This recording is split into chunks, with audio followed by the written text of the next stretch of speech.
자, 우리가 이렇게 잘 정리된 이제 데이터가 있는 상태에서 어떤 작업을 할 수 있는 거냐고 하면, 이 전체 이제 입력된 이 데이터의 줄수가 몇 개냐, 아니면은 요 뭐 C면은 요 C에 쭉 여러 셀들이 있을 텐데 아래까지 그 중에 데이터가 입력되어져 있는, 이렇게 연속으로 입력되어져 있는 게 몇 개냐, 아니면은 그게 몇 행까지 입력이 되어 있느냐, 이런 것들을 여러 가지 이유 때문에 이제 알아놓는 경우가 있죠. 예를 들면은 뭐 일련 번호 같은 거를 붙이거나 할 때 이런 작업들이 좀 필요할 수도 있는데, 이 같은 경우에는 이렇게 쉬우면은 이 12개가 있는 거는 알겠는데, 그러면 이제 10이라는 글자, 10이라고 하는 결과를 얻어내기 위해서 보통은 제일 많이 할 수 있는 게, 예를 들어서 카운트 함수를 쓸 수 있죠.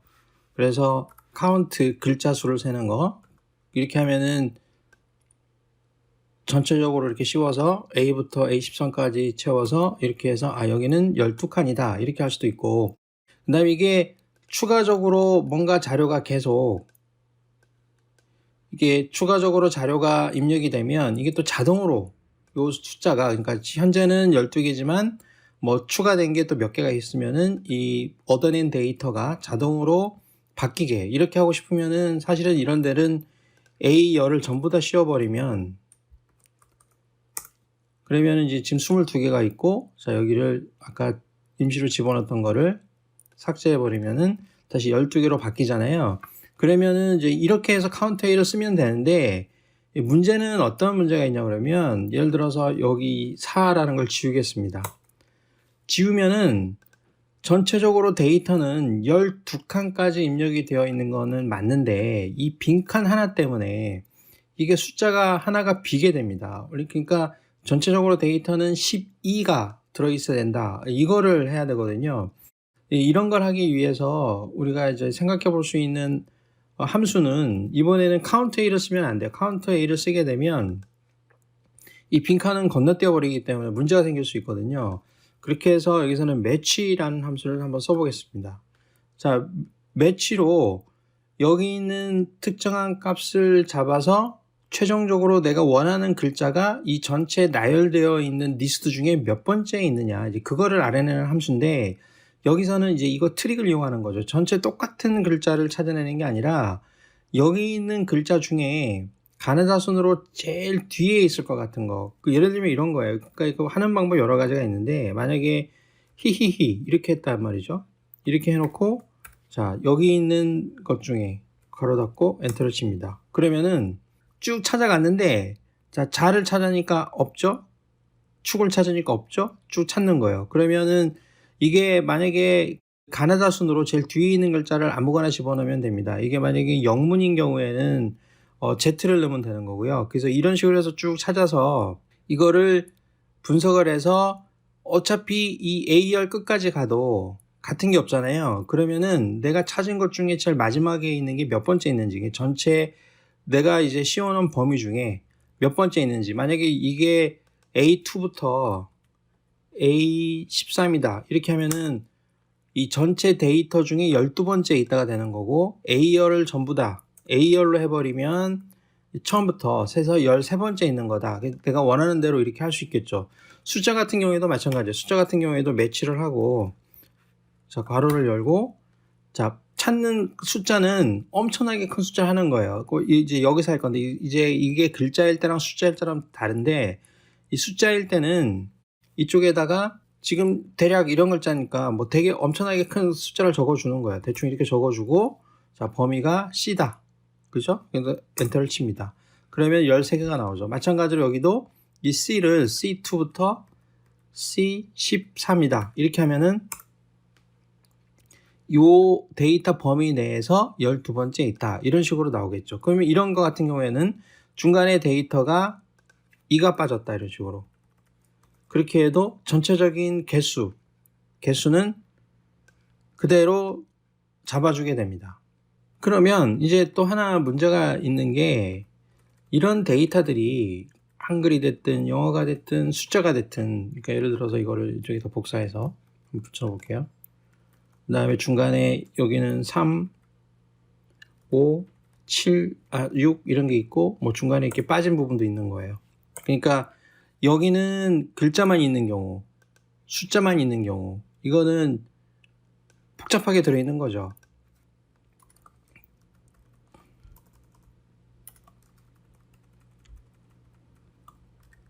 자, 이렇게 들어있는 경우 우리가 원하는 10이나 이렇게 됐을 때는 13이라는 숫자가 어떻게 나오겠느냐를 보는 거죠. 자, 이런 경우에는 지금 이렇게 빠져있는 숫자는 있지만, 그러니까 그러니까 데이터가 입력되어 있지 않은 셀은 데이터가 없지만 그래도 전체적으로는 카운트를 해줘서 넘어가고, 그 다음에 제일 마지막에 데이터가 있는데 이쪽에는 데이터가 이제 없을 테니까 제일 마지막에 있는 데이터의 값을 불러와서 그 데이터가 어디에 위치해 있는지를 알아내면 되는 거니까, 자, 이런 경우에는 조금은 이제 다른 방법을 한번 써보겠습니다. 자, 이거를 지우고, 자, 이 데이터들을 좀 일관되게 하나의 포맷으로 만들기 위해서 이런 걸 한번 해볼게요. 이거는 일종의 이제 배열 함수를 쓰는 건데, 자, 등호를 누르고, 자, 여기 있는 값을 선택을 하고, 그 다음에 이게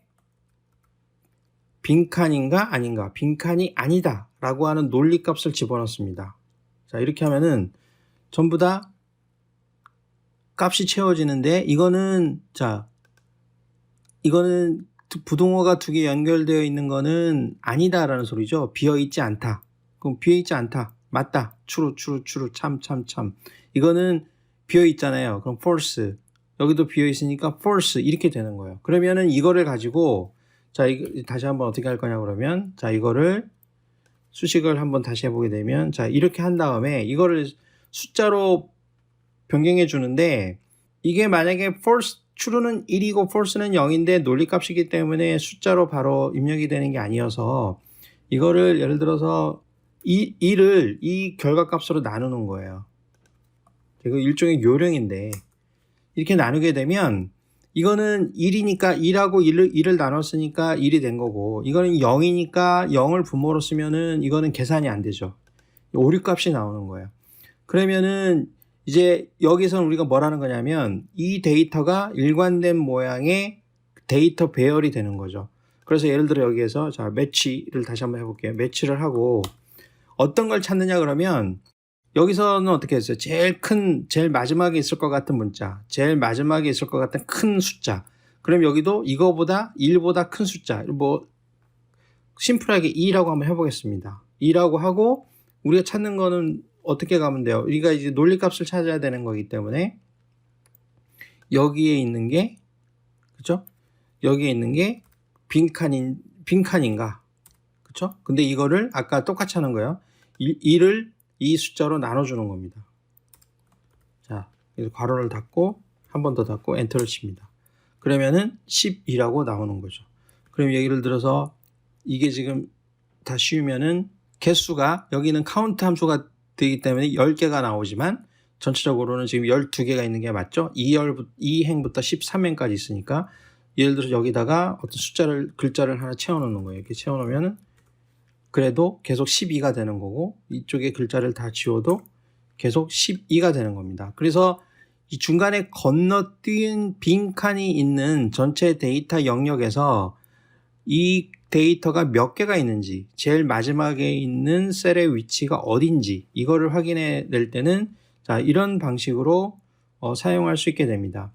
그 다음에 이제 또 하나는, 또 재미있는 거는, 이 마지막에 있는 거는 이게 12번째 있는지는 알겠는데, 그러면 요 12번째는 글자가 뭐냐, 글자. 그러니까 해라는 글자를 알고 싶으면, 그러니까 우리가 데이터가 쭉 입력이 돼 있어요. 쭉 입력이 돼 있으면은, 이 빈칸이 됐든 뭐가 됐든 아무튼 제일 마지막에 셀 영역에서 제일 마지막에 있는 데이터가 있을 거 아니에요. 그 값이 얼마인지를 이제 알아내야 되는데, 이것도 이제 이런 원리를 이용하게 되는데, 자, 여기서 한번 지워보겠습니다.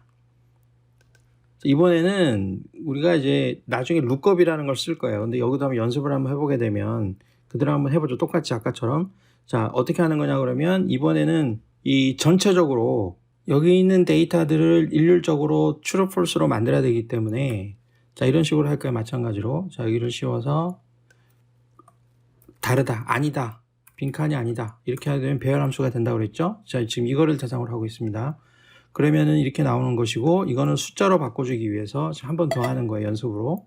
자, 이런 걸 이렇게 씌우고, 아니다 라고 해놓고, 빈칸이 아니다 라고 해놓고, 이거를 분모로 써서 1을 나눠준다고 그랬죠?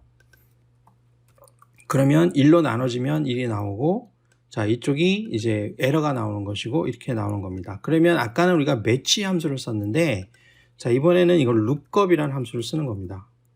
자, lookup이라는 함수 쓰는데, 여기 lookup은 두 가지 용도가 있어요. 우리가 이제 VLOOKUP, XLOOKUP 뭐 이런 말을 많이 들어봤죠. 그거는 요 아래 거 해당이 됩니다. 아래 거 해당이 되고, 하나의, 그러니까 열이 두 개 이상에서 같은 행에 있는 걸 찾아서 데이터를 불러올 때는 이 아래에 있는 array라는 거, 배열이라는 걸 쓰게 되고, 벡터는 하나의 행이나 하나의 열이나 하나의 행에서 자체적으로 다시 자기 거를 조회할 때 쓰는 기능입니다. 그러니까 벡터는 하나에 대해서 쓰는 걸 생각하면 되고, array는 한 칸, 두 칸, 여러 칸에 걸쳐서 데이터를 조회하는 거라고 생각하면 되는데, 이렇게 array를 쓰는 경우에는 lookup 함수는 쓰지 않는 게 좋죠. 그런 경우에는 VLOOKUP이나 HLOOKUP이나 XLOOKUP을 써야 되고, 여기 있는 지금 우리가 쓰고자 하는 형태로는, 그러니까 여기에서 쭉 가서 제일 마지막에 있는 행수를 구하고 거기에 있는 데이터를 다시 뽑아올 때는, 이때는 벡터 방식을 써야 되기 때문에 요 lookup을 함수를 쓰는 게 좋습니다. 그러면 찾아오는 값은 뭐냐 그러면 아까 우리 연습한 게 있었죠. 2를 찾아오는 거예요. 2를 찾아오는데, 자, 이거를 2를 나눈, 자, 밑에 이쪽에 전체 범위에서 이게 다르다 같고, 자, 그 다음에 여기에서 쉼표를 하고, 자, 뭘 불러오는 거냐 그러면 다시 여기에서 자기 거에서 해당되는 위치에 있는 값을 불러와야 되겠죠. 그래서 괄호를 닫고 엔터를 칩니다. 그러면 해를 불러오는 거예요. 그렇죠? 여기가 예를 들어서 아까 4가 있었죠. 그래도 계속 해가 나오죠. 4, 5를 지웁니다. 그래도 계속 해가 나옵니다. 그 다음에 여기에는 예를 들어서 나중에 글자를 내가 더 입력을 쭉 했어요. 더. 그러면은 이제는 미가 돼야 되죠. 내가 원하는 거는 이렇게 쭉 데이터를 입력하다 보면 제일 마지막에 있는 값을 구해야 되거든요. 그런 경우에는 이 수식을 어떻게 하면 되겠어요? A열 전체로 하게 되면, 아까 잠깐 본 적 있죠? A열 전체로 한번 해보겠습니다. 이렇게 하게 되면 제일 마지막에 있는 글자, 자, 요거를 이렇게 지워볼까요? 그러면 4가 오겠죠. 4. 이게 정확하게 이렇게 옵니다. 그 다음에 제일 마지막에 있는 글자, 요거 다시 지워보면, 그럼 제일 마지막에 있는 글자의 옆에 있는 이거를 갖고 오고 싶다. 그러면 이거는 A열이 아니고 이제 B열이 되는 거죠.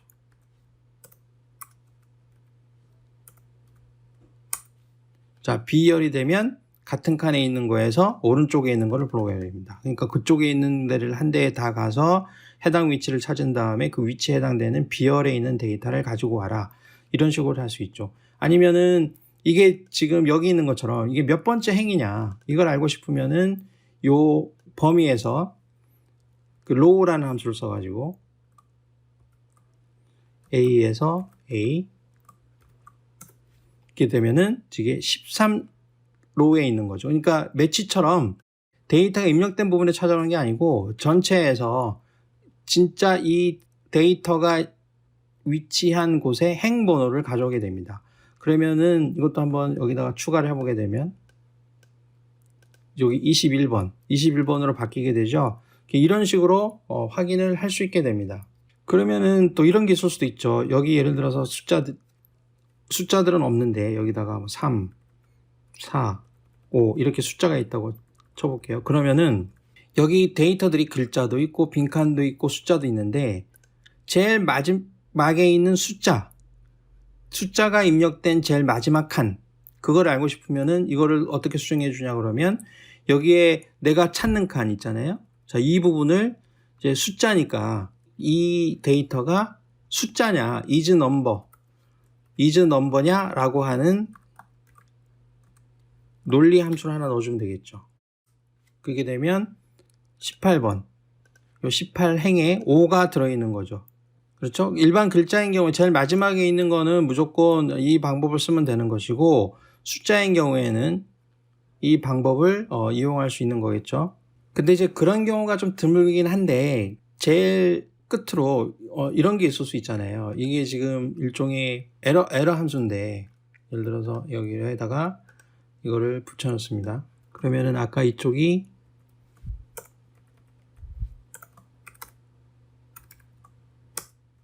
자, 이렇게 되는 경우가 있잖아요. 이거는 수식은 이제 여기를 이제 괄호쳐서 정확하게 한 번 더 지정을 한번 해보겠습니다. 혹시 모르니까. 자, 이렇게 하면 문제가 뭐냐 그러면 이쪽에 있는 데이터가 지금 입력이 돼 있긴 돼 있잖아요. 돼 있는데 얘가 20번째 행에 있다고 여기까지만 찾는 거예요. 원래 그러니까 이것도 지금 카운트를 해야 되는데 카운트를 안 해버리고 있잖아요. 그렇기 때문에 이런 거 같은 경우에도 이게 사실은 빈칸은 아니거든요. 그렇기 때문에 이런 거를 할 때는 그 내가 찾아야 되는 값이 빈 값이냐 is blank라고 하는 함수를 한번 해보고 비었냐 요 AA 부분이 좀 요 부분 필요 없고 비었냐. 근데 이거는 우리가 찾는 거는 비어있지 않다는 게 정상적인 거 아니에요. 우리가 찾는 입장에서는. 그러면은 요 결과값을 다시 뒤집는, 그러니까 플러스를 마이너스로 만들고 마이너스를 플러스로 만드는 그런 함수를 집어넣어서 엔터를 치게 되면 자, 이게 비어있지 않은 것을 확인해서 논리값을 줄 수 있는 거죠.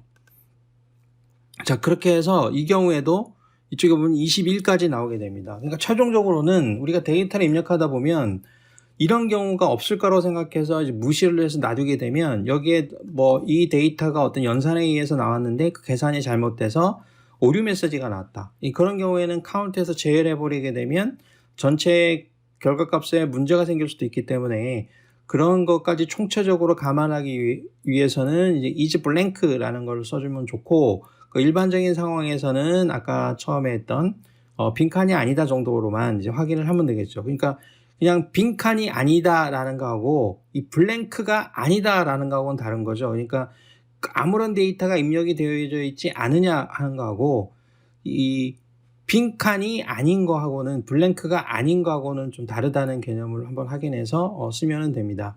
그래서 이런 그 함수를 써서 조금 복잡하지만 전체 데이터가 씌워진 영역의 범위를 구체적으로 확정짓는 그런 방법으로 확인을 해볼 수 있을 것 같습니다.